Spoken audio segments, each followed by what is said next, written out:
Having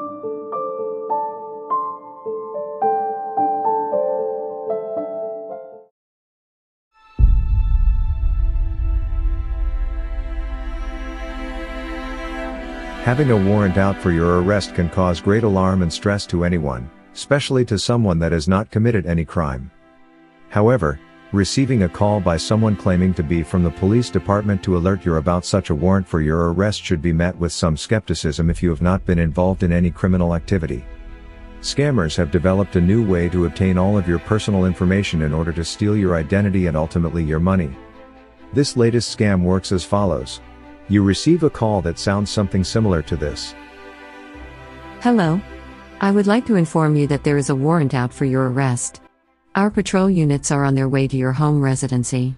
Can you please verify your name, birth date, and social security number? Upon hearing this, the victim immediately starts to panic. The victim quickly offers all the information requested as he or she believes that police cars are heading to their home to make the arrest. Once the victim has given all his or her personal information, the scammer proceeds to say something such as, There has been a mistake. The arrest warrant is not for you. I have updated your information in our database and have called off the arrest order. We are sorry for the mistake. Have a good day. At this point the call is ended. The victim is relieved that the arrest warrant has been cancelled.